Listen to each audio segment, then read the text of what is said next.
Et oui, du coup, on recommence par du ponçage et encore du ponçage. Bon, la peinture bleue sur le capot, enfin sur l'après gris, c'est pas un effet de style, hein, c'est du guide de ponçage en fait. C'est juste qu'il me restait plus de noir, donc j'ai mis du bleu. Donc ça m'aide à bien voir en fait les zones où éventuellement il y aurait des creux ou des bosses, parce que du coup sur les creux, bah, il resterait de la peinture bleue, et donc les bosses, du coup, ça crée une zone bleue autour. Donc voilà, ça m'aide vachement. Comme ça, je fais toute la voiture. Donc il y a quelques heures de ponçage. Après, du coup, on passe encore une fois au camouflage de la voiture. Et cette fois-ci, entièrement, pour pouvoir baser la caisse entièrement. What we do here is go back, back, back, back, back, back, back, back.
Bon, et comment vous trouvez notre cabine de peinture improvisée? Bon, c'est pas si mal, hein.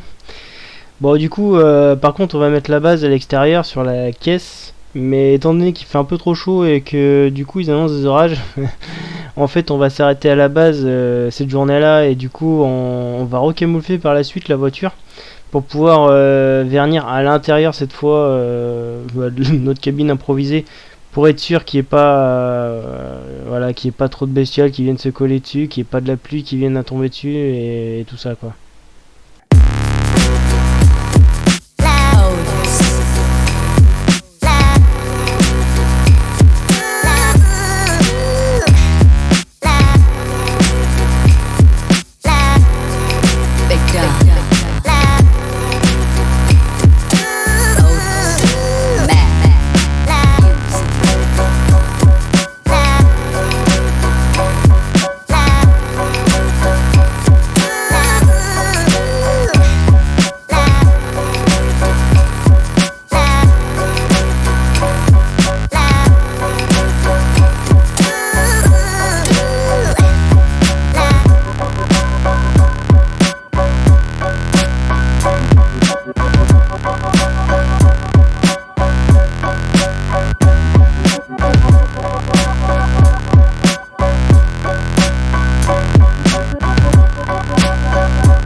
Bon, pour ceux qui n'y connaissent rien en peinture, hein, vous inquiétez pas, hein. Mercedes, on va pas la faire gris mat, hein. C'est juste les produits qui sont faits comme ça en fait. On applique toujours en fait une base mat et après on applique le vernis qui lui donnera la brillance par la suite.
Et oui, vous voyez bien une grosse coulure sur le capot. En fait, le godet que j'utilisais donc pour le vernis, en fait, il y a un défaut d'étanchéité. Du coup, à deux endroits, m'a fait deux belles coulures. Bon, c'est pas très grave. J'arriverai certainement à le policher par derrière en le grattant un peu. Donc du coup, on peut remarquer hein, que j'ai commencé par vernir juste le toit et le capot, parce que vraiment le capot est immense et le toit est un peu haut et je suis un peu petit. Donc pour éviter de devoir m'appuyer sur la carrosserie ou bien de risquer de frotter le tuyau par exemple d'air lors de mon passage, j'ai préféré assurer le coup et du coup le faire en trois étapes. Donc je ferai le toit, le capot et après les latéraux, donc droit et gauche, pour éviter tout risque pour la peinture quoi.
Vous pouvez voir aussi que du coup j'ai fini par enlever la malle. C'est pas ce que je voulais faire à la base, mais au final je me suis aperçu quand j'ai fait le latéral gauche que ça faisait pas propre en dessous de la malle, ça faisait pas ce que je voulais et ça allait pas faire propre au final. Du coup j'ai quand même décidé au moment de faire le latéral droit, il me semble, ou l'inverse, je sais plus, de finalement enlever la malle et de la peindre séparément parce que autrement ça allait faire vraiment dégueulasse en dessous et c'est pas ce que je voulais. Donc voilà. Après une fois fini, comme vous pouvez le voir, c'est pas parfait, même si on le voit pas forcément là tout de suite à l'écran. on va voir qu'il y a un peu de peau d'orange, il y a 2-3 insectes dessus, mais là par la suite je vais vous montrer justement sur la trappe à essence comment enlever tout ça et avoir une peinture au final vraiment nickel quoi. Donc comme vous pouvez le voir, il y a 2-3 insectes qui sont collés sur la trappe à essence. Il y a aussi 2-3 petits grains de poussière qui traînent par-ci par-là. Il y a un peu de peau d'orange. Donc je vais commencer par poncer tout ça au 600, 800, 1000, 1500 et 2000. Et après je finirai par mettre un gros coup de polish. Vous allez voir de toute façon toutes les étapes. Et vous allez voir à la fin, ça sera vraiment nickel de chez nickel.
Donc avec le même procédé, en fait, je vais faire exactement la même chose sur l'aile avant. Et vous allez voir, de toute façon, à la fin, je l'aurai fait sur l'intégralité de la voiture. Pourquoi? Pour plusieurs raisons. Parce que je peins dehors et que les grains de poussière, on peut strictement pas les éviter. Il y a toujours 2-3 insectes qui vont venir se coller dessus. Et il y aura toujours de la peau d'orange parce que je peins pas en cabine, j'ai pas les pistolets à 500 € et voilà. Donc voilà, pour éviter tout ça, en fait, pour supprimer tout ça surtout, juste voilà, on peut arriver à un résultat vraiment nickel. Il suffit juste de passer plus de temps après, une fois verni, à reponcer entièrement la carrosserie. Donc avec le même procédé que sur la trappe à essence, 600, 800, 1000, 1500, 2000.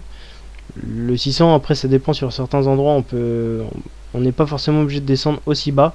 Mais même des fois 1000, 1500 et 2000, en fait ça dépend suivant le type de peau d'orange vraiment que j'ai fait par endroit ou pas. Là on va voir sur l'aile avant que vraiment sur le bas il y en a quand même pas mal. Donc du coup c'est pour ça que j'ai attaqué au grain aussi gros. Mais à la fin voilà, on arrivera strictement au même résultat. Oui, je peux me permettre aussi de reponcer la carrosserie aussi fort parce que j'ai quand même mis pas mal d'épaisseur hein, sur le vernis, mais ça je l'ai fait exprès parce que c'était vraiment prévu que je la repolie derrière. Hein. Donc j'ai 5 couches de vernis sur l'intégralité de la voiture, donc ce qui me laisse une bonne épaisseur de pouvoir poncer quoi. Parce qu'évidemment si vous le faites avec 2 couches de vernis, vous allez repasser à travers le vernis et là la peinture sera complètement morte et il faudra entièrement la reponcer, la rebaser et la revernir.